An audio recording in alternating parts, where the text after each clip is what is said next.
Oh, from New York, New York, you are listening to Extra Time, driven by Continental. From my apartment in Bed-Stuy, Brooklyn, I'm Andrew Wiebe with my partners in soccer, David Gass, Matt Doyle, Kalen Carr. I think Kalen Carr's not here. Where is Kalen? Is he, let me check my texts here, at a charity golf event, which is very highfalutin for Mr. Carr. Yes, Pinky's out, everyone. Pinky's out. We'll miss Kalen on this day, but we still have so much to talk about. I mean, a crazy weekend in MLS. I just want to throw out there, I don't know. I think we should just discuss whether Kalen's invited back on the show after this. I just want. Kalen always struck me more as like a charity tennis guy. Yeah. Not necessarily golf. Because the headband works better in tennis than golf. For sure. Yeah. It's his vibe. With the floppy hair, hair in tennis. It's a real, that's a brand. Like you're selling that. He's wearing a white sweater vest. Is it tied around is the sweater tied around his shoulders, or how is it? Do we think how good of a golfer is Kalen Carr? He's probably terrible. I think he's ever golfed? I think he probably played mini golf. Mini golf. Yeah. But the one thing we can all be certain that Kalen is doing while at this charity golf event is wearing a mask. He will be wearing a mask, and the people around him will be wearing a mask. And all of us here that you're seeing and listening to on this stream, when we leave our houses, we wear masks. Because that's what you have to do in 2020. And probably in 2021. And probably in 2021. Maybe in 2022 too. Don't count that out of it. Look, we say that because it's important. We say that because it's easy to forget. We say that because it's easy to start relaxing in these times. But if you look around and you look at the numbers, they should not relax you. They should be a little bit concerning. And look, we still have COVID making an impact in Major League Soccer. The Rapids and Timbers game this weekend was postponed. Of course, the Rapids have been having some issues with positive tests, with cases of COVID. There were no new positive tests in the last 3 days via Jeff Carlisle over at ESPN. So full team training is planned, according to Carlisle, for this Monday. That's the first since the 24th of September. Big TBD on Wednesday's LAFC match as well. All the information, all the news, MLSsoccer.com. We hope everybody who has it gets well, is doing well. We are recording, just so you know, because things, my God, in this year, it happened pretty fast. It is, okay, my clock just turned to 11:59 Eastern. That is on Monday, October 5th. So if you're listening to this show when we release it, is already obsolete. Yes. The world 5 hours later. Anyway, New Zealand is now in the north, and Mars is currently sitting right on top of us. And it's so bizarre that the Americans in Europe are just, they're playing for clubs like Barcelona. They're starting at right back for, Bayern Munich. They're getting 3 assists as a 17-year-old for Borussia Dortmund. It's weird. It's a different reality. It's a beautiful thing. Like, we all watch Major League Soccer. We love it. That's what this show is about. And you're probably getting tired, or maybe you are, of us talking about Americans and Canadians abroad. But my God, Chris Richards, his first start for Bayern. Beautiful. Gio Reyna running a Bundesliga game at 17, basically using Erling Haaland as his own, personal goal toy. Anthony Robinson got his first Premier League start, right? Yeah, this is all good. How does this feel? Again, every weekend feels like another high point. It's incredible. This is unquestionably the high point. I think there's a good argument to be made that this was the best weekend in Yanks abroad history. You can maybe go back to... Go ahead, Wiebe. And this is without Christian Pulisic starting. He did make a sub appearance. Right. And Weston McKennie didn't even get an opportunity to play. Got a 3-0 win, though. Oh, boy. Let's not even get started on that one. But no, Sergino Dest makes his debut for Barcelona. Ulianes finally makes his pro debut for Erenveen. He's a product of the LA Galaxy Academy. It's exciting. It's what I have. I know I've said this rant a million times. Is what I've wanted to see the league become for the past 25 years. Is this league that could take the raw material, so to speak, here in the United States and Canada, and get it on the field and prove that there is a pathway from MLS to the very top of the club game in Europe. And at the same time, it would be fun if you were an FC Dallas fan and you got to watch Chris Richards and Weston McKennie and everyone else on the field in Frisco this weekend, but that's not how the club game works. It's just not. But while that's happening, while MLS teams are selling these great players on and developing these great players, the gap is actually narrowing. as well. So you get these two benefits. It's a win-win situation. It's fun. It's why we talk about it every single week, basically. And I will say one particular thing about Reyna. I wrote a year and a half ago after watching him with the U17s a bunch and with the NYCFC Academy teams a bunch. He was both the best and he was my favorite and my least favorite U.S. youth national team prospect, because what he can do in terms of getting on the ball in tight spaces and dealing with the physicality of the game and beating guys off the dribble, you can't teach that to the level that he has that. At the same time, he was selfish. He did not have even average vision. He didn't break lines with his movement off the ball. Now, he's not a complete product yet, but he showed in that game that Dortmund has taken the raw materials and is starting to turn him into someone who can just control a game at one of the highest levels that you can control a game at. And he could bring his athleticism and his individual talent to bear and turn that into something that actually knits his team together and pulls the opposition apart. It was a huge performance from Reyna, and it was a huge weekend for Yanks abroad.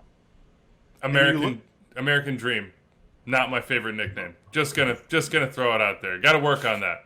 Well, we're gonna talk about Lucharoo later on, so it's a show for your bad nicknames going through. I would just say with Reyna, I agree with everything Doyle said, and I think you look at a guy who was man among boys for a lot of times as a young player, and so didn't maybe trust his teammates in big moments and had the ability and often had to carry his team.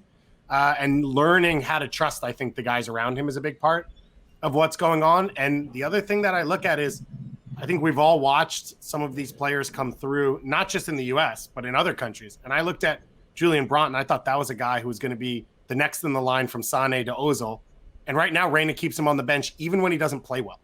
And that alone, take away the performance, blows my mind that that's where Michael Zorc sees him, a guy who has helped develop and sell some of the best players in the world over the last 10 to 15 years. So this isn't just us being excited, as we say. This is what's happening around the world, and this is how everyone's seeing what's going on, is that right now, if you want good young players, you're going to go out and start signing Americans, and that's what these players have done. And Canadians. And Canadians. Yeah. Although, come on. What do we want? Maple Leafs over here? Get out of my face. Hey, come on, you're a big Islands game guy. Where's this coming Love from? the Island game. Well, that's why I don't want anyone to sign them so they can stay in the CPL. You Gotcha. We do have Dave's Canadian Best 11 coming up in just a little bit. Pablo Maurer, MLSist, you know him as, will be here to talk DC United. It was not a high point in DC's history this weekend, with a sub that should never have happened and a loss to an Atlanta United team that I guess anything can happen this year, but that probably, if you're a DC fan, that probably shouldn't have happened either. Can I just throw something out there, which is, and I cover a lot of USL, so I've been thinking about this in a different way, but there's going to be a lot of weird stuff that comes out of 2020. One of them, I think, is on top of this great crop of young American and Canadian players that have pushed through, there's going to be a bunch of players who probably got playing time that they would never have gotten just because of the way rosters work and the way things work. And I think we're going to look back, and a lot of clubs are going to say, like, when you look at college sports and you think of a class, guys played as a freshman because the team was bad or they had restrictions, and then as seniors, they're great. I think you're going to look at a few clubs, DC looks like one of them, and say, because of what happened, this group came through and was able to be either sold at a high level and play at a high level, or push a club to a championship because of the necessity of them playing at a young age in 2020. Or just got the developmental curve started much quicker because they got the time, because they got the opportunities. You hope that that's not just a COVID 2020 thing, that that's a light bulb thing that says, hey, we do have talent, we do have guys that can impact the game at this level, let's play them earlier, let's take the risk. I just want to say before we move on, and we're not actually moving on, we're going to Ryan from Juarez with an email on this, but it was amazing to see Sergino Dest get his debut for Barcelona. It very much seems like Sergino Dest had decided way back that his entire life's purpose was to get to Barcelona. I mean, the man is like laying out his jersey on the bench in a beautiful way. And then to see him and Conrad, which we're now going full Brazilian with that one. Both, two Americans on Barca's, what? Yeah. It's a scenario that I could never have imagined, but in 2020, don't close your eyes because something might pop up that you don't expect. Ryan from Juarez, this weekend was another unbelievable pinch me weekend with Americans abroad. Why is this happening? Is it a perfect storm of youth talent ripening? The pessimist in me wants to say maybe these teams have seen the Pulisic effect at Chelsea and are just trying to get U.S. viewer numbers. No, that's... Just throw that one right out. Don't be a pessimist here. Yet our guys seem to be hanging with the best of them. That's what you should focus on. That's why they're there, Ryan. Whatever it is, please give me more. Euro-based friendly in November, looking pretty close to full-on World Cup qualifying starting lineup. Shout-outs, though, to Leggett, Morris, Ewell, Aronson, and Zardes. Here's what he has for that World Cup qualifier, or just for the November camp, because we don't know when the World Cup qualifier stuff is going to happen. Zach Steffen in goal, which has become a thing. Mm-hmm. Well done, Reggie Cannon. I had a lot of Everton fans tweeting at me this weekend, wondering if there are any good young American keepers in MLS who might have a European passport. Nobody came to mind, but if you watched that game, you'd probably understand why Everton fans are looking for something like that. Memphis 901 didn't make the playoffs, so Tim Howard might be available again. Ah, there you go. That could be your solution. Anyway, here's Ryan's 11. Zach Steffen, Reggie Cannon at right back. He's got Ream or Richards at center back. He can't choose between the two. Brooks, then he's got Robinson or Dest at left back. Adams, deep lying central midfield, McKinney, Reyna, Weah or Boyd on the right, Sargent, and Pulisic. I mean, that just from Europe. Yeah. Young players. This camp should probably only be Europe. I think it is only Europe. It can only be Europe, this November camp. So it'll be interesting to see what guys get together, who Greg Berhalter chooses, by the way. Love the interview you and Charlie did. Yeah, Greg was awesome. With Triple G. It was fun because you can see he's upset that he doesn't get to coach right now. But he's so excited, and just talking to him. And one of the cool things is we all watch soccer, and then we watch Americans, and now we get to do both. I don't have to watch the worst team in the Bundesliga and then go watch Bayern. I can just watch Bayern to see the Americans play. You still have to. You still have to watch Werder Bremen. You still do. You have to watch Josh Sargent playing left wing. True, but I don't have to watch Derby County to see if Benny Feilhaber gets off the bench. No, you have to watch Derby County to see if Dwayne Holmes is healthy. Exactly. Yeah, and he is, by the way. Yeah. I would say one thing, by the way, if Sergino Dest is playing right back for Barcelona, for any minutes, he's a starting right back for the U.S. national team right now. Hold on, Eric. So I'm actually first of all, Jordi Alba looks like he got hurt. It looks like he did his quad. So Dest came in at left back, and Dest was on the bench at left back ahead of the backup Barcelona left back, whose name I am now forgetting. So it looks like for the time being, if Dest plays for Barcelona, which I think he will, it'll be more often at left back than right back. That's one. The second point I'm going to make, and we're not really going to get into it in this one, if you have Dest at right back and Anthony Robinson at left back, and you're playing a back four, which I'm sure Greg Berhalter will, that's insanely attacking. That is insanely like, oh my God, we really only have two or maybe three people at the back to prevent, like, it might be too much. So that's something that Berhalter is going to have to navigate over the course of the next couple of years, because Robinson looked very good going forward, but he's always going forward. And that's the same thing with Dest. And the U.S. is not going to be Barcelona. We're not going to have that kind of possession. There are going to be dangerous transition moments. And in modern game, dangerous transition moments, getting behind the fullback. Like we saw what happened to LAFC over the course of July and August. Teams were just ripping them up anytime they lost the ball in midfield. So that's something that Berhalter is going to have to navigate. The great thing about this player pool, though, is that we have guys like Reggie Cannon and Sam Vines coming through, so that there will be difficult decisions to make, but difficult in the good way. November is going to be I have to imagine a breath of fresh air for Greg, for all these players. Like under those masks, smiles just like the size of half moons, just massive. Let's get to MLS. Can we just throw in there also the Yanks abroad Matt Miazga loaned to Anderlecht? Yes. Which is big because he needs to get some serious minutes, and he's going to play for Vincent Kompany, who was pretty good at center back. Yeah, let me get a little bit of maybe Taxi. Not a great manager though. Maybe Taxi, Murillo, and then Matt Miazga. There is definitely some there's some bite in that back line for Anderlecht. Let's talk MLS. 3G. Greg Berhalter said, "Look, Jozy's at the top of my striker list, but the injuries are an issue." Well, Jozy hurt again for Toronto FC. He goes off, as does Justin Morrow in a 2-1 win against Philadelphia Union. This was a clash of two of what we think are probably the five best teams in the league, right there at the very, very top.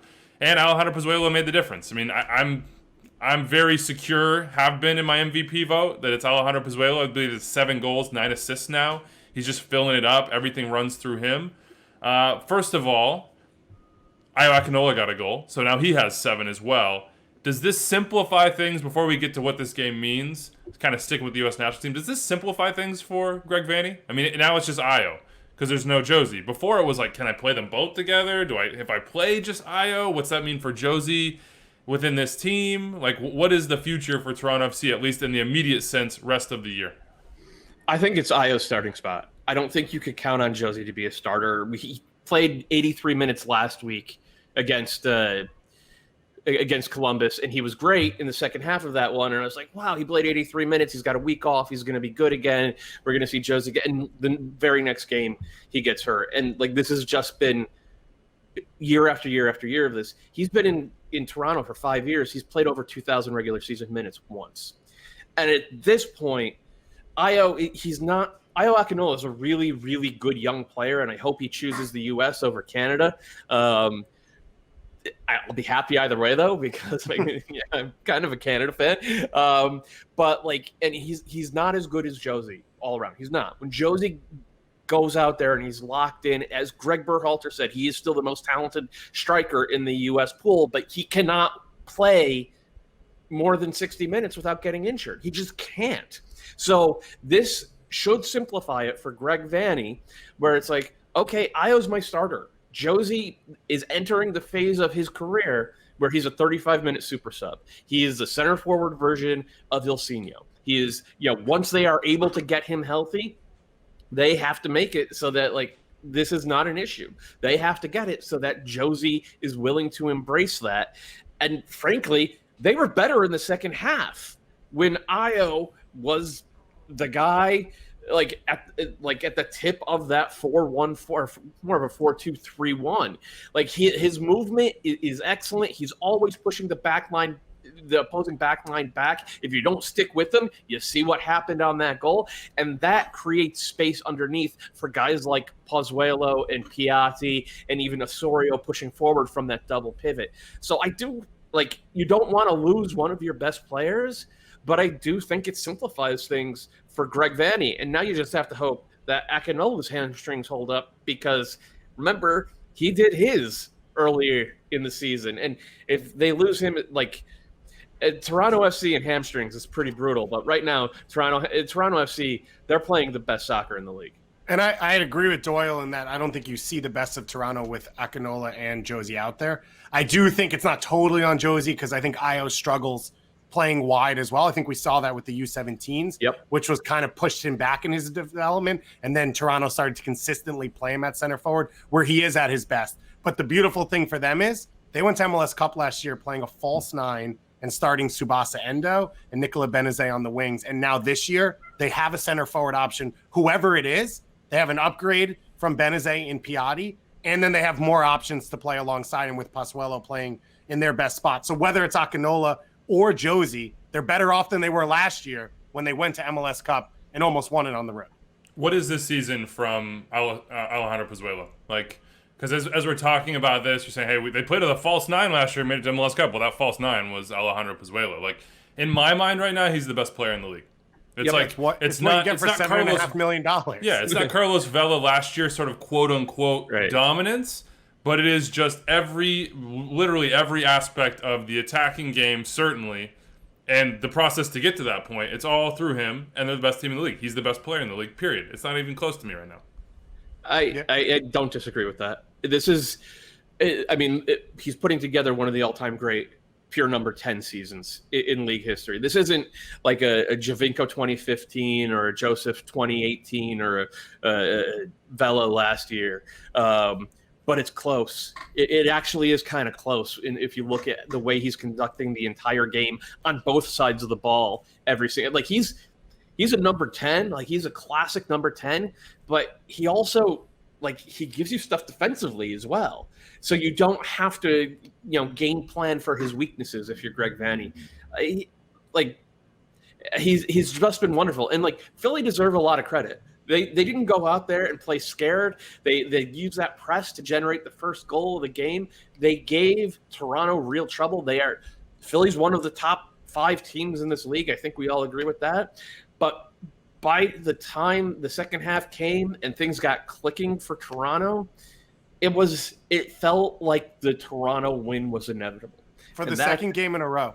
For the second game in a row against a really good team. Because Columbus dominated the first half last week. And I'd say Philly won the first half in this one. Yep. And then Toronto didn't just click. They took it to a level the other 2 teams weren't capable of. Yeah. And it's interesting to me that the second week it happened again, where they didn't come out and play at that level, but they also seem to know that if they hang in the game, they can get there at some point and get the win. Yep. But I mean, that's what it is with this team right now. You would, if you want to be a nitpicky, Toronto fan, you would probably say, why don't they show that from the start? I want to see more in the first half, put teams away early like Seattle are doing in the other conference. And Seattle is, for my money, the second best team in the league, and you could make a really good argument they're actually the best. And I think those are fair criticism. I would not make that argument. The producer is about to do it in the chat. Get him out of the private chat. Stay out of there, Anders. But I do think, they're looking so good and so dominant against teams that we all agree are really, really good and are showing it week after week. You have to give them respect, and you have to give Greg Vanney respect for not just having them playing like that, but also having developed players over the years like Marky Delgado, like Jonathan Osorio, like Richie Larea, and like now Ayo Akinola. There's an inevitability, I would say, to both this Toronto team and Seattle, and we all know what that means. We see them in the same place at the end of the year. The only thing that 2020 that's going to be normal is that we'll have Seattle versus Toronto. Yeah, we couldn't get the bat bleep crazy version of the MLS playoffs. We'll just get the same old once again. It'll probably be freezing. We'll all talk about the cold for a long time. Before we let this go, we talked a little about Philly, but it seems like against those elite teams, the Crews, the Torontos, they haven't gotten the job done recently. Does that say anything about them? Do we have doubts about the high end? Is the playoffs a time where we're expecting not the same old, because it is kind of new for them to be in this position as we are one of the best teams in the league? I guess what I'm asking is, does this team have what it takes come playoff time to have that inevitability about them and be the one standing at the end against the best teams in the Eastern Conference? I don't think we're having an LA Clippers conversation where no matter how well they play, you're going to say, but they're going to fall.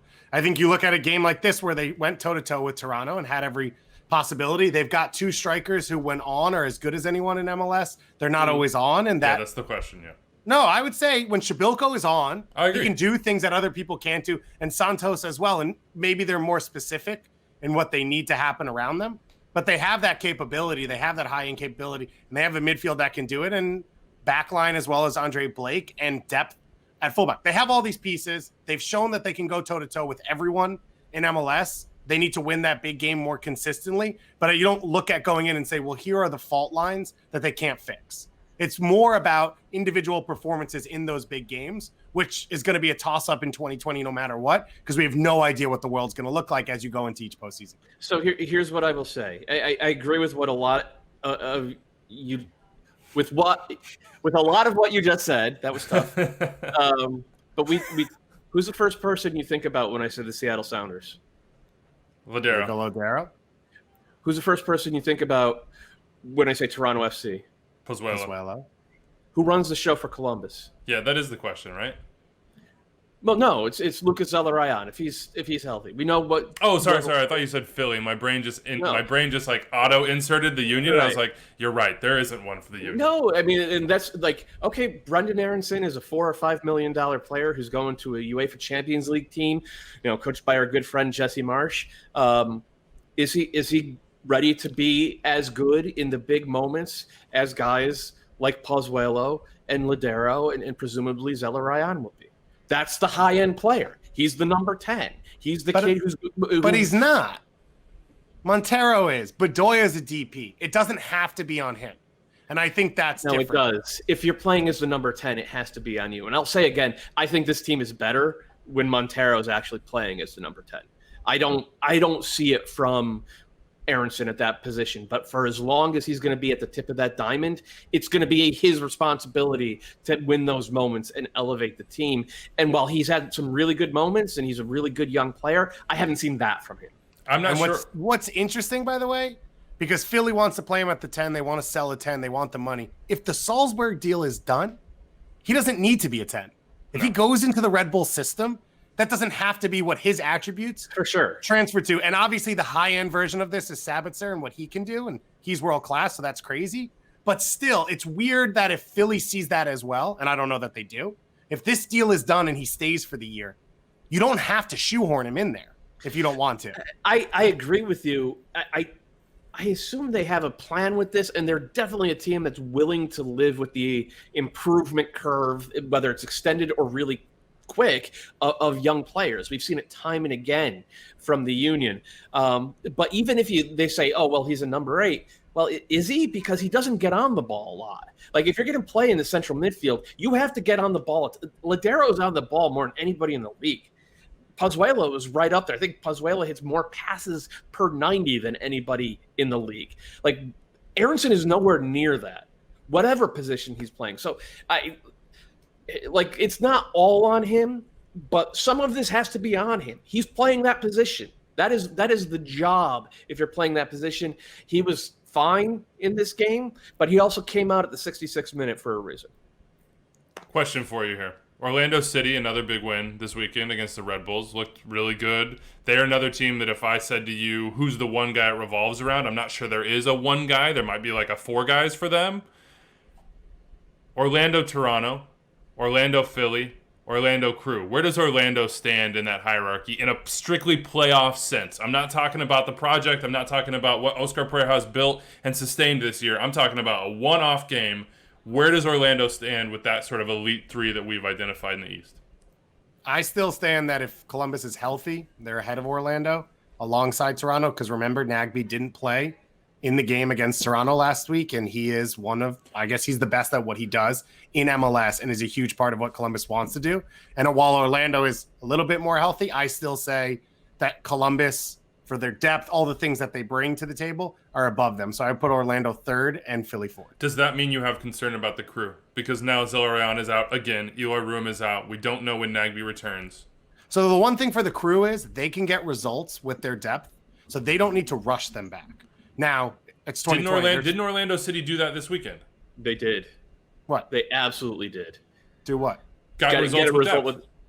Yeah, for sure. Well, that's not the conversation. My point is, I think Columbus has a time to let Nagbe and Zelarayan get healthy, because they don't need to rush them back to get whatever standing spot they need or supporter shield in the end. And I think Zelarayan's proven that if he comes back when he comes back from injury, he hits the ground running, because that's what he did last time. And Nagbe does the things Nagbe does no matter what, everywhere, all the time. He's probably doing it in his living room right now, just keeping the ball on his foot. So I don't worry about them. If they are missing, yeah, that's a whole different conversation. Where's Orlando for you right now, Doyle? I think, man, it's a compelling. I for whatever reason, I just mentally have them a half step ahead of the Crew. I just think that high end talent with Nani and Pereira and Chris Mueller now. Did you see that game Chris Mueller had this weekend? Like, those 3 guys.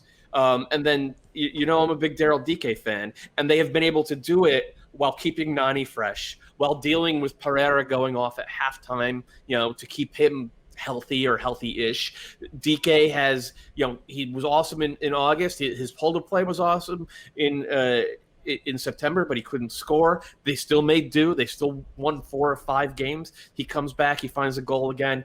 It's all sort of clicking. And then you think back to how they were playing in July in the bubble.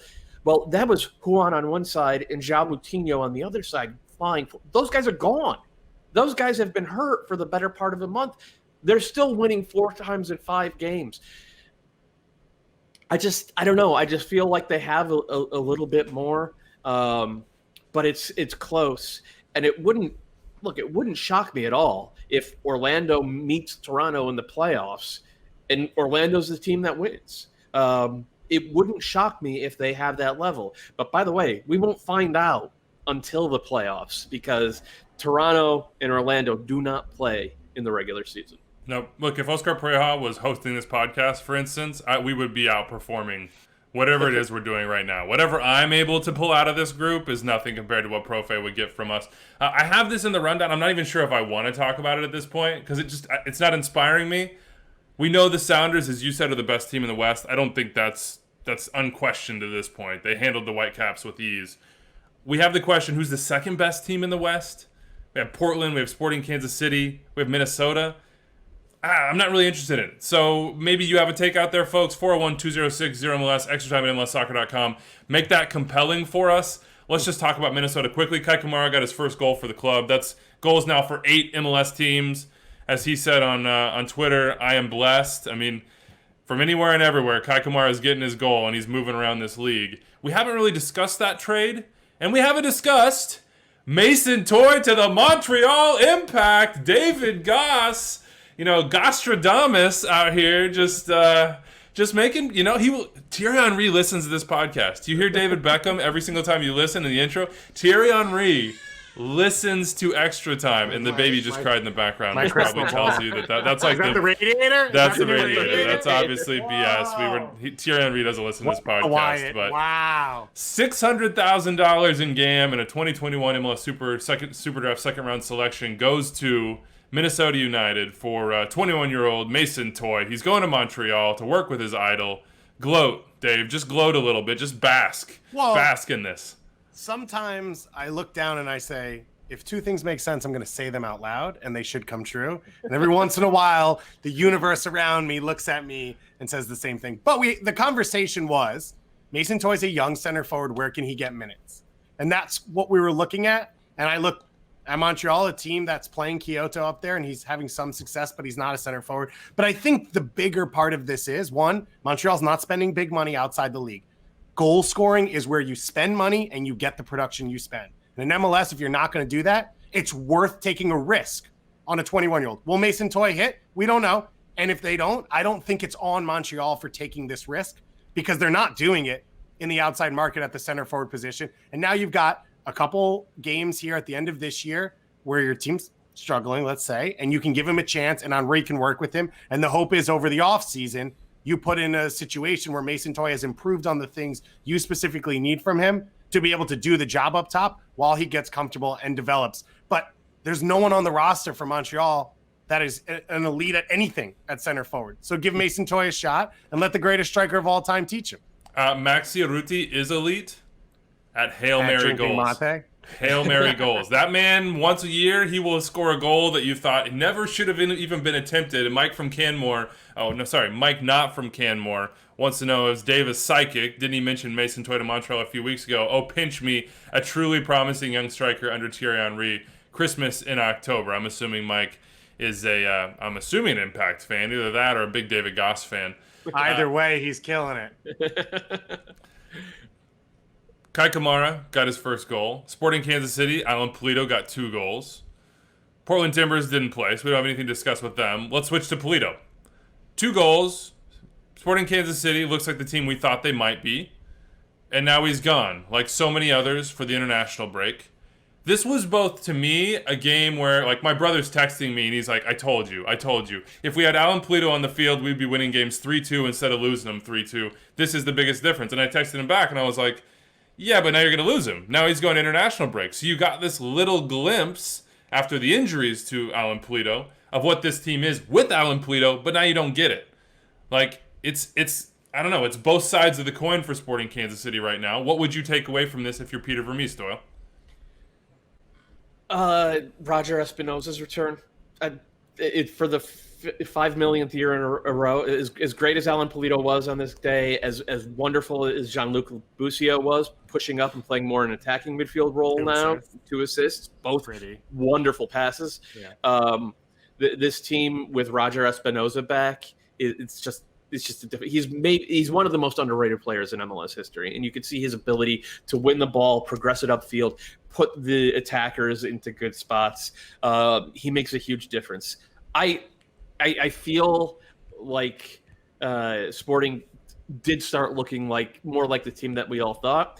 I also feel like at the end there, giving up that corner kick goal, Sporting still look a lot like the team last year that was fragile in big moments and not as good defensively as you would expect or hope if you're a Sporting fan, which is why, like, when you said before, who's the second best team in the West, that's who my brain initially went to. And then I also remembered the time they were giving up 5 goals and the times they're losing, pretty simple challenges in the box. So that there are still massive defensive questions for that specifically for that back line.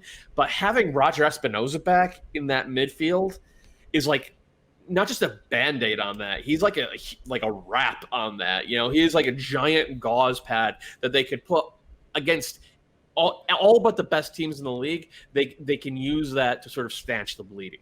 Congratulations, Roger Espinoza. You are officially a human gauze pad. Yeah, that is the honor we all look for. Is the blood seeping out? We don't know. We don't being know. a human red card, which is what. True. I was pointing at the Roger jersey behind my head for a reason. Favorite player in Major League Soccer. You give, you take with Roger, but Alan Pulido is very good. I just want to add on to what Doyle said, which is you watched the last 20, 25 minutes of that game. It felt like Houston was going to tie it 2-2. Not just the corner kick. Houston, and they believed it. And that's credit to Houston on one side, but I also think the perception of KC from an opponent in MLS is they will give up chances, and we will have a chance through the 95th minute. The second finish from Pulido, I just want to take a moment to talk about that sliding finish. I mean, you see the Ollie Watkins goal against Liverpool for Villa? I mean, these are it's different types of runs, but the finish, beautiful, and I was just wishing we had better, better video quality and angles to fully appreciate that Alan Pulido finish, because I think it goes under the radar because we didn't have that. So do you think he was doing that on purpose or like what is? I thought he like kind of lost his footing and was just kind of like scooping it up there. Yeah. No, I thought it was on purpose. Maybe I'm giving Alan Pulido too much credit. I don't know. Right. We won't hear from him though for a while though because the international break, and then you're talking about Jonah Dos Santos and Rodolfo Pizarro also going to Mexico. Brian Rodriguez is gone. Gaston Jimenez, Kaku. I mean, there are, like, you look at CONMEBOL qualifying and you look at the two guys called up, and it's both a beautiful thing for MLS because it is just full of guys from our league, these amazing players we get to watch every week, and it's tough for MLS because now you're thinking, okay, maybe 4 games, maybe more, depends on the team, depends on the situation. These guys are missing. Who should be the most worried about these international absences as you look through these? I mean, Rui Diaz is going to be gone. The Sounders can probably make do. They have the talent levels. But there's some other teams out here. I mean, Arriaga's gone. You might argue about that one. But Alexander Cayens is the big one for NYCFC, and Pedro Gallese as well, a big one for Orlando. It's one of the weird things where you look at a bunch of these, like Kaku, you mentioned Arriaga, guys who are kind of locked in on their national team, and yet they're not for their MLS club, which is something I don't think we've ever really said before. To your point of it being exciting, like it's not just the one obvious guy. And the Mexico ones are interesting because I think you look at Pulido and he struggled a little that first appearance off the bench. And I think he actually struggled a little right before he got injured, the 2 or 3 games before, and KC did. But he's not locked into the Mexican national team. And I think from a confidence point of view and an atmosphere. I loved him though. Maybe, but he's not where is he on the depth chart of Mexican center forwards, right? Raul Jimenez is obviously in his own space. But then I'm sorry, I had Pizarro in my head. Sorry, David. No. So I think this could be big for KC in that if he comes back with another level of confidence and another level of like, I can carry this team, that might be something that can take them over the top in the Western Conference, because I'd say their biggest issues are defensive. But if Pulido comes in killing it in the playoffs, they have a chance to beat Seattle. Yeah, they absolutely do. Because, again, it's 3-2. You're not relying on the defense. You're saying maybe they're going to outscore the other team. Look, Chicharito did not get the Mexico call-up. Christian Pavón did not get the Argentina call-up. Yeah, which is a blessing for the Galaxy. They lose Christian Pavón. They are definitely finishing basement in the West, where they currently are. Time, baby. I don't want to spend too much time on this because I think we've had this conversation a million times. But Steve Zakawani, here's the quote from his column, which is a must-read at MLSsoccer.com after every weekend. Quote, "It's time for Galaxy fans to panic." I think it's time for more than just the fans to panic. That's just my opinion. My shrine is... Sounds like we need another Dennis DeClose interview on ETR. I guess so, to get that ETR bump. Yeah. Is it panic time? Is it past panic time? I'll give this to one of you, then we'll go to Pablo Maurer. Who wants it? I think it's frustration and anger time, because this roster had not been put together well over the years. But if you look at the top 15 players, 16 players on this group now, this is not a last place in the West roster. Pavone has been excellent. Efrain Alvarez and Julian Araujo are two of the best young players in the league. Sebastian Lletget is having his best year as a pro. Joe Corona, Perry Kitchen, good, solid pros in midfield. Nick DePuy has had a very good sort of debut season in MLS. Daniel Steeris is a average MLS center. Like, this should be a team up around 23, 24 points, right in the thick of the play. They're on 15 points. They're losing games week after week after week in ways that are comedic. And I mean, Guillermo Barros-Schelotto has had 47 games as manager now. You know, it's not a ton, but it's not nothing. We saw what Bruce Arena did last year and what Oscar Pereira have done this year in terms of taking a team that was sort of moribund or worse and turning it around on a very short time frame. And the Galaxy have as many resources in terms of budget, in terms of the ability to develop players through USL, to be able to develop players to their academy. They have TAM just like everybody else, and they have not used it well. But they should still be much better on the field than they have been. And this loss they had on Saturday night, that had to be a backbreaker for the entire franchise. All right, well, we normally have guests on to talk about seasons that are just flying or players that are thriving. And Pablo Maurer from The Athletic is here for an AT&T 5G call to the field for an entirely different reason. Pablo, things in the nation's capital are, well, they're not going well. And they went off the rails against Atlanta United, and it was complete with a player who couldn't even play playing. What's up, man? How's it going? How you feeling? It was good. I think this is my third or fourth appearance, and they've all been, I think, when DC is historically bad.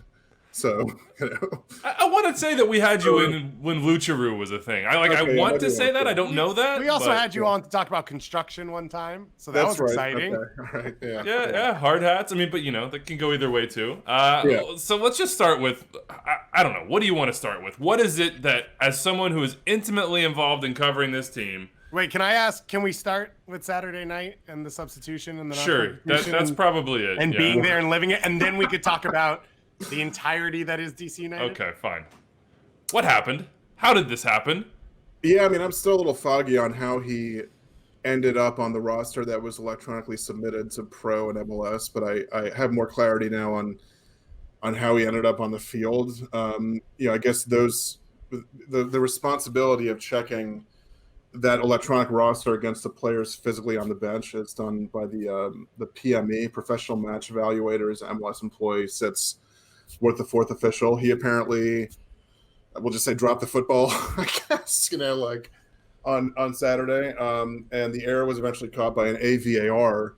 It wasn't even the officials on the field. I mean, if anything, the command here goes, DC submits the roster, then this PME obviously sort of double checks it and checks it as the subs come in. So, the refs, I think, on the field are probably the least culpable here in some way. But it was just the most bizarre thing I've ever seen in some ways in a match. Although it just happened apparently 2 years ago with Oscar Pereira in a game between FC Dallas and Orlando City, cost Dallas $100,000, which is something I'd forgotten about. But yeah, completely bizarre.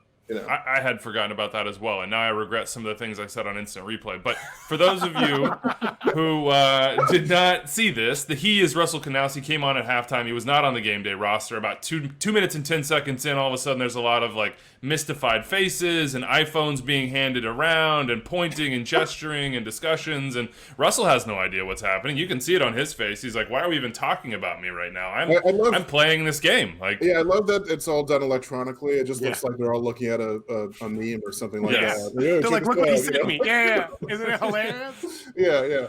I think something somebody who's pretty well connected told me this morning is that you may now see refs double checking substitutions on phones out on the field, which is going to be a strange visual for sure. Hopefully they stay off Twitter or something out there, but that might take some getting used to. But I think I haven't had conversations with anybody there, but I'm sure they're pretty embarrassed by this and seeking to keep it from happening again. So can you imagine if he had scored out there? Oh yeah, or been involved in a red card, or had that happened, you would see fines, you would see maybe points being docked. As it stood, it was basically just like a hey, free sub. It's hey, Kevin Paredes, come on, we kind of screwed this one up, guys. Let's just like pretend it didn't happen and keep this game rolling. Now it was easy to pretend it didn't happen in some ways, results-wise, Pablo, because DC got smacked by Atlanta United 4-0. That's not something Atlanta United has done much of. So that was the sort of embarrassing side for DC. This is, I don't know what word to put on this, sort of like par for the course for 2020. They're at the bottom of the Eastern Conference. Not much is going right for them on the field, whether it's injuries or form or fill in the blank. This night, outside of the sub, just the result. I mean, I think what Ben called after the game, he said the team is fragile emotionally, and you saw that late in the game. I mean, there's some like horror tackles coming in that should have been red cards. Was this a microcosm of the season for you? Was this a tipping point? What was this Saturday night game?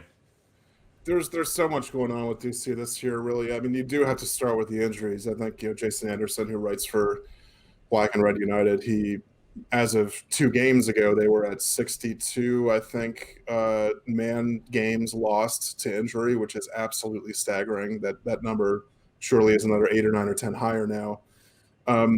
And the players they're missing are essential pieces, particularly Paul Arriola, but go down the list. Felipe, Edison Flores, obviously, who was their sort of marquee signing in the offseason, and you could argue never really got a chance to sort of get integrated and get up to speed, although he didn't look great, early on in the season.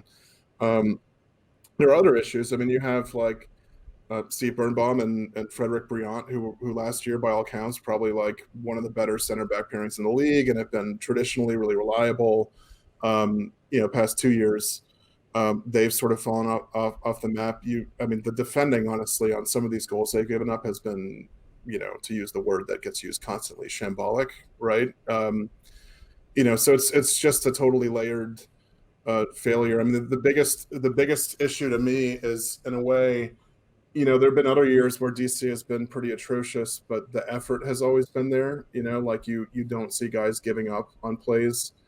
And recently, man, it's got to be said that the effort isn't even in there sometimes, So it's like, and I'm not sure that's something that's even coachable, like that has to be on players. They have to be personally accountable for their failures and stuff. So it has been, it's difficult to even figure out where to start with DC this year, When you're saying effort, the name that I just keep hearing Louis Neal in my head over and over and over, just like Louis Neal. You said you don't know that coaching is where you can put that part of it. Where does Ben Olsen? Where is he in all this? Like, he has been around for so long, and everybody sees. I mean, whenever we talk about DC, I see my Twitter mentions, and people are frustrated with Ben within that fan base. I mean, what has this year been like for him as he tries to navigate this? And obviously, it goes nowhere close to what he would have wanted.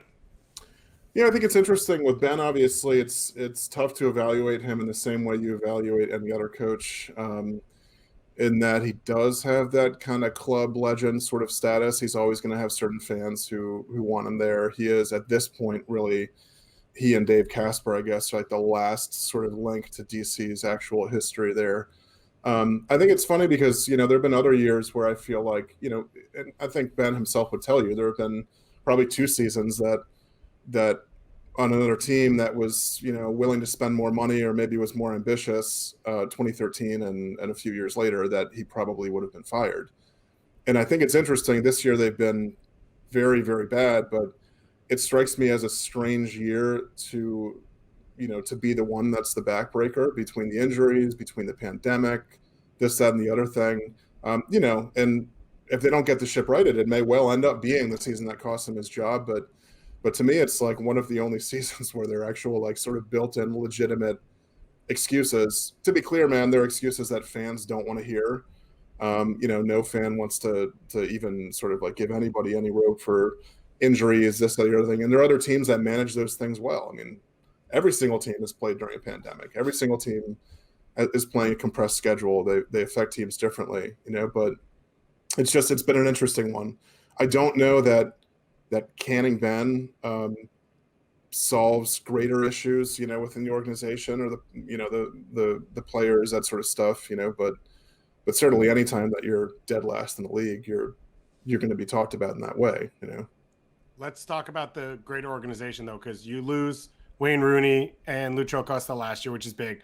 But as you said, Edson Flores, Julian Gressel, Ola Kamara, they seem to make the moves to keep the club at the level. If you're not putting it all on Ben Olsen, the wider picture of how DC's run themselves over the last 5 to 7 years, maybe longer, if you want to talk about what are the issues, or is this just injuries this year and it fixes itself? I mean, it's difficult to say. You bring in a player like Edson Flores, who's a Peruvian national teamer, and you would think that he'd adapt pretty quickly. But in his case, between injuries, taking a while to adapt to the league, he had some soft tissue injuries, which you see a lot with South American players who come to MLS. Sometimes, they take 6 months to a year to sort of adapt to the league. Gressel is a different situation. You would have thought too that, he would have plugged in nicely, and he's obviously gotten off to a very, very slow start, sort of makes the skeptic in you wonder if his performances in Atlanta were obviously, came under Tata, surrounded by Joseph and Miggy. DC isn't that team right now. I happen to think that Gressel is obviously a pretty good player and will come up to speed eventually, but that needs to happen sooner than later. So it's difficult. And you do look at how DC spends. I mean, they have a reputation for not spending anything. That's actually just not true. I mean, they're sort of like a mid-table team and roster spend. Players like Areola, Flores, Rooney, obviously, didn't come cheap. So no, it's a little baffling. Obviously, I think probably at every level, there's some responsibility to be bared at the club. What is next, do you think? As you see the rest of the year play out, is this a sort of situation where you're at the bottom of the East and you just say, hey, let's get through the year? It is weird. It is COVID. Do you think there will be any sort of like foundational change coming? What? I mean, I don't think if I had to guess, right, this is an educated guess, I don't think Ben loses his job before the end of the year, for example. I don't know what that would accomplish, right? I think the same thing is probably true for Dave Casper, others at the organization that are sort of affiliated with or involved with player decisions. As far as the rest of the year, I mean, because of the nature of MLS and the fact that this year basically everybody makes the playoffs, you're talking about DC United, who are statistically the worst team in the league. They're only 4 points out of a playoff spot. Yeah, bizarre. They're 27 points or something still on the table. I mean, the idea that they would punt at this point is absurd. The two of you know as well as anybody, obviously, it's like it just takes a week or two to turn this around, get some favorable results, so I think that is like the glimmer of hope there. For those of the organization that their jobs are on the line, for example, the bigger issue becomes that, they have done a decent job over the years of making the playoffs, and only, once or twice have they advanced past the first game. So, this year, just making the playoffs might not be enough. At some point, Jason Levy and Stephen Kaplan, guys like that, want to see a little deeper of a run than that to sort of get them a return on their investment. What you said about Benny and Casper, and of course those guys are the links back to the championship legacy, and them being kind of the only ones left around from that, it resonated with me. Mm-hmm. And I think DC has been trying, and this is from afar, trying to figure out what they are, who they are, what they want to be in that sort of post-legacy trophies, rings culture that they had cultivated with Kevin Payne and those two guys and so many others. What does this club want to be? What are they in DC? What can they be? Yeah, I mean, I think it's fair comment to say that, like, the club, I joked with somebody the other day, they should make a power ranking of, like, MLS clubs that sort of lost out the most this year, because you have teams like LA with Chicharito, you have the Fire that have this new stadium, you have, DC, if you ask somebody in DC, probably they'd tell you that one of their objectives this year was to reconnect with their history a little bit more, which they, by all counts, have done a better job of doing, and also to reconnect with Hispanics in the market, which, I think the Flores signing was sort of a part of that greater initiative. So I think there's an effort for DC United to sort of recapture a little bit of that history, to make, obviously the ideal would be for them to get back to being this sort of like dynasty type team in MLS, but you are right. I mean, right now they just feel a little lost. They have, honestly, for several years, especially since they moved into Audi Field. The old stadium obviously sort of anchored them in that kind of glamorous past, sometimes for the better, sometimes for the worse. Now, obviously, the new facility, new teams, new faces, that sort of stuff, they've yet to sort of find that identity. Certainly, you thought with the Lucha-Roo thing, it felt like it. Yeah, when that was in full swing, it felt like those guys were going to become like foundational players, like Echeverry or Moreno, but that sort of just disappeared into thin air. So I think you're right back at square one in some ways, But you mentioned disappearing in thin air with Rooney, and I think DC's designated player history has kind of been they try something, it doesn't work, and then it's gone. Do you expect that with Flores? Is Ola Kamara potentially heading out in a trade? Do you think that this is a similar group that we see for the end of this year and next year? Yeah, I mean, again, I think it's just too early to evaluate Flores. The guy is still with a facial fracture, getting call-ups to the Peruvian national team. So I think again, man, I've just noticed with a lot of South American players, it takes them half a season or a year to sort of come up to speed in this league. So it's just way too early with Flores. Kamara is a different story. I mean, the guy. Again, you would think it's like you're getting a proven MLS goal scorer, but he sort of went through some struggles in China. Obviously, if there's nobody at DC to get on the ball consistently in threatening areas, he's not going to score any goals. He's not the kind of striker that goes out and just sort of makes his own, luck, so to speak. So it's difficult to say. It's difficult to say where things go from here for sure. Well, on that high note. Let's finish on one. Come on. Play the kids. The movement is going pretty well. Kevin Paredes, Griffin Yao, Joe Nyman. I mean, they got some players. Moises Nyman. Sorry, why did I say Joe? What is wrong with me, man? I got a lot of names floating around in my head these days. Okay.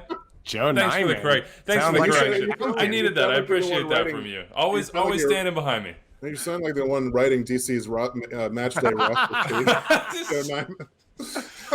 Oh boy. Yeah. I mean, hey, but there's something there, at least in that sense. Like there's something to connect to. I don't care why they're getting minutes. It's exciting to see them on the field, and it's exciting to see Nyman, Paredes, and Yao, the three of them, and even Donovan Pine's a little bit older, but you can lump him in there.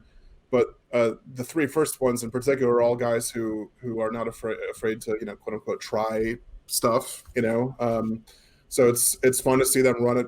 It doesn't come off 2/3 of the time, but it's still fun to see that confidence. It's good that they've felt empowered by the coaching staff, to run at players and try and sort of make some magic happen. So no, there's no denying that that's like a silver lining to whatever turd cloud is hanging over. I am just before we let you go here, I'm checking right now my game day DC roster. Yes, I've got Moises Nyman. Yes, Moses, yes, we got it. Let's go. Crazy. We have someone named Marco Echeverry on our bench. Yeah, what's that? Let me check that out one more time. All right. I don't know if they need a number 10. I heard Earl Edwards could play in that role, so you never know. There we go. In jeans, no less. Yeah, in jeans with a bottom talent. Yeah. All right, that's Pablo Maurer. That's the situation with DC. You can follow him at MLSist. I'm sure you do already, Pablo. Great work at The Athletic, and we are waiting for something very special, I see, from your Instagram account, from the repository that is the U.S. or National Soccer Hall of Fame warehouse. Give us just a little tiny hint. Just give us just a tease. Just give me something.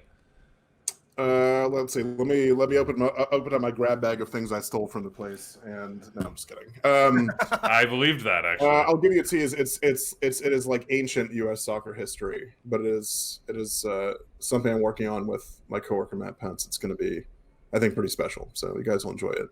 All right, man. Thanks for joining us. Thank you, guys. Well, we didn't exactly cover ourselves in glory there, Moses Nyman. Maybe we'll mention Moses here because we are going to, Doyle, after I panned David and Charlie's 22 five-a-side draft because I didn't understand the point system, and I was like, these teams are no good. Why are these the players out there? Send me their teams. I haven't seen their teams yet. Producer Anders, that's your job right now. So, sight unseen, I don't remember them. They were unmemorable. Sorry, I'm just trolling you now, Dave. This can end right now. Let's do it. Let's draft. I just love that Weeby's too on vacation to work, but not too on vacation to fire off a tweet within 40 seconds of something being put up while putting zero thought into it. So we be still on is what we're saying. Correct. I was on that. Yeah, I was tweeting on vacation is what we were saying there. We have the pots. We have the points. I will go ahead, I think, and give you the first pick, Doyle, as we create our 22 under 22 five-a-side squads. So of course, there's a goalkeeper here. Thomas Hassel is the goalkeeper for everyone, I've been told, which is a beautiful thing. Fair, because he's capable of playing goalie for 4 teams at the same time, because that's how special he is. You take the first pick, Doyle. Who do you got? Wait, just so it's clear to our listeners, this is a 5-a-side team based upon you have $15, and there are a bunch of players who are $5 players. There are a bunch of players who are 4, 3, 2, 1. You can go up to 15. You can't go past 15. Correct. Okay. Correct. And we're on big goals because we have goalkeepers, so it's big goals. So it's not like, we're not playing on pugs here. Okay. Keep the ball on the ground. This is we're going. There can be bangers top corner if you want. Okay, and we're doing this with what is the health status of players? Everybody's healthy. This is healthy and in form. This is like in your mind's eye players, not in current situation players. Okay, then in a small-sided game, it is very easy to make Paxton Pomykal the number 1 pick. He wins the ball. He is all over the ball on both sides of the ball. He obviously has superior ball retention and passing ability. Like, he's just the easy number 1 pick. All right, how many dollars is that? How much are you spending? $5. Okay, man, this is going to be a process. Yeah. Because I'm going head-to-head with Doyle, I'm taking Brian Rodriguez. You're allowed to pick the same players, by the way. Am I? I don't want Paxton Pomykal. I want to beat a Paxton Pomykal-led Doyle team. So I'm taking Brian Rodriguez, Rayito, just so he can troll Doyle by scoring like 15 goals. On the ball, on the dribble. He showed a little something against RSL with that finish. I mean, that was a ridiculous run and finish. That was the first time I have seen him look natural in front of goal. Like, he always seems to be rushing it, or he always seems to like freeze up. On this one, he absolutely did not. He spun, was it Silva at the top of the box? It just blew past him and then chipped Putna. And like, you could see in his celebration, he was like, he needed that. Yeah, he did. And also, I like that Diego Rossi was right there, because there have been sort of people being like, oh, Rossi's not called up. Could there be a little bit of friction? Nah, they seem clearly very, very happy for each other. And by the way, Holt got put in a blender by Rossi on this night as well. So that's $5 spent for me, Brian Rodriguez. Who you got with your second pick? Frankie Amaya. Another player. Pick. Yeah, he's basically... Took him off my board. Yeah, he's basically like a poor man's Pomykal. Like, he's all over the ball. He'll win the ball back on both sides. He can break lines with his passing. He's a lot faster and quicker than people, I think, realize. Easy pick for me. All right, I'm going to take Efra Alvarez. $3 pick there. I know that he was on Team David Goss as well. And also Charlie. On Team Charlie. I just think in this 5-a-side scenario, I got to have a little Efra on me. So I got Brian Rodriguez and Efra. They're going to be my quote-unquote difference makers in my team. Who you got for your third pick here, Doyle? Oh, boy. This one... I'm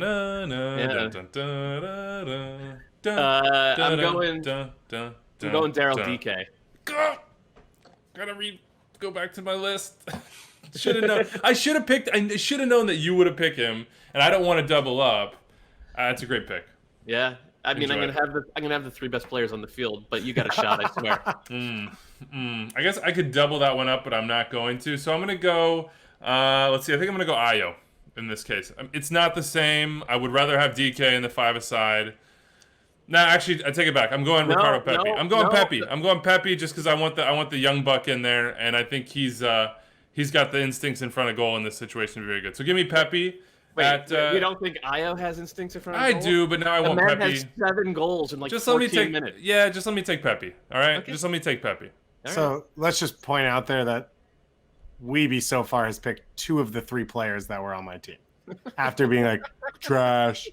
So, I mean, I didn't say trash. I didn't say trash. All right, keep it going. Keep it going, Doyle. Who else you got? I'm really glad we came out with this last Thursday, so you guys had time to prepare. So this is very clean and organized. Continue. Who's your fourth pick? Noble Okello. That's a good one. Got a goal. The big central midfielder from Toronto FC. They just loaned him out to a team in the Danish Superliga. Which team was that, David? the HB Code. Yeah. And he got why do I have to pronounce this? This is not my expertise. He got on the field and he scored his first goal on loan for them. He is an elite prospect. I'm actually surprised that they loaned him out, but this feels like the type of move that will pay huge dividends for Toronto FC next year. All right, I'm going with a 2-pointer with my 4th pick here. Michael Baldissimo is going to be my guy in this situation. I was going to go Edwin Cerrillo to carry some water, but I think I'm going Baldissimo. You have Baldissimo and Efra on the same team? We're not playing defense. This is 5-a-side, baby. We're trying to outscore you. We're trying to outscore you, all right? Don't worry about it. My team's here to entertain. Who's your 5th pick? My 5th pick is Andres Pereira, the Colombian-American number. He's kind of a number 8 for Orlando City. He's a really good two-way player. I don't think he's as good as Amaya or certainly Pamukal, but like he's not that far off. We're putting at the end of my team a $1 choice here. Mo Traore for LAFC, the young teenage center back's coming in here. He's playing all the defense. He's going to have a lot of water to carry in my team. Have you ever seen him play? Yeah, I have. Okay, all right. Yeah, this is not going to be. I didn't tell you that this was going to be a very clean process. It's going to be very fun. That's what I want here. I just want to say I'm furious at you for not picking your guy Brian Reynolds. But yeah, could have done it. Didn't want to do it. You've been on the Brian Reynolds train since before Brian Reynolds was on the Brian Reynolds train. I was on the train. All right, let's do this one last thing before the mailbag. It's the Continental Tire Awards. Wait, no, hold on, David. You have to break down our teams. They were both trash. It's really hard to follow who even ended up on either team. I'd say Weeby's team is 100% worse than my team. Mm-hmm. That's all I know because he picked the same guys as me and then worse guys than me. So that one's a simple one. I liked a lot of what Doyle did. Let me get the rundown. Yeah, I like Doyle. I went the same as you, which is like high possession, clean players. I think Nobel fits into that alongside Amaya and Paxton. DK can obviously finish. So I would take your team over Weeby's team, and I would take my team over both your teams. And I'd probably take Charlie's team over them as well. What? Yeah. Huh? No? Yeah. I'm done with this. Continental Tire Awards, we do them every year. We have fun with them. Nobody gives awards for things like fullbacks and defensive midfielders and, I don't know, even Americans in Major League Soccer and Canadians, it seems. So we're going to go with our Osvaldo Alonso Defensive Mid of the Year to tease it forward. Who are the contenders? Who's the current front runner? Who could make a late push? Who could be in this conversation? Who's got an inside track on this Continental Award? Go ahead, David. So I think we'll start with front runner, which is Jose Martinez. Okay. From Philly. He stepped in since day one, immediately became that starting player, has done it both sides of the ball. Coming into the year, my question mark, and not for the things he did, but the way the team was built, was they lost Harris Medunjanin, who was their minutes leader of the last few years. How are they going to change what they did? Martinez covers a ton of ground behind everyone else to allow them to push up and have more numbers in the attack. He's clean once he wins it back and turns it back over. And I would say with the question marks around Philly, he adds that toughness. He's a monster in there. He loves it. We obviously saw the debate with Gonzalo Higuain after he missed the PK. All those elements he adds. And I thought he coming in was going to be a backup guy and maybe fight for minutes and play with Philly too and whatever. And he stepped in. And I think the other part about this is when you look at the quality at this position, he's played the most minutes of everyone else in that conversation across the season for a team that's done well. Yeah, and it's weird this year, though, at this position, because a lot of the guys that you thought, hey, he's going to be there, he's always there, are hurt. And now we got to see what's going to happen as well, by the way, with Jose Martinez, because Venezuela called him up, too. So he might be missing a bunch of games for Philly. We'll see how he does. Yeah, but like Michael Bradley's injured. He would always be at least a conversation piece. I would argue Ozzy Alonso hadn't been around that much. So I would argue that Toronto have been better without Bradley this year. So that obviously complicates it a ton. Like you said, Ozzy Alonso has been hurt a bunch. Gustav Svensson has been in and out of the lineup, and Brian Schmetzer's done, I think, a really good job of rotating that team. A month ago, I would have said Uri Russell. He was that, but then he got hurt, and Oscar Pereira has been able to just keep chugging on. So at this point, I think number 2 on the list is probably Diego Chara. It's easy. It's Timbers fans are going to be like, God, always number 2 on the list is Diego Chara, even in this season. But they've been so inconsistent, even with his sort of like rock-like nature in the back midfield. But it is a year where there's opportunity. Like, KC doesn't have that guy. Ilya hasn't been the same for a couple of years. At the top, again, Timbers, they don't have a standard guy. Ozzy's not there for you to say, okay, well, he changed Minnesota United. And there's not a lot of consistency. Like, Atuesta would be the choice, you would think, but he hasn't been. No, but I think you look at production, and so we have the two we said.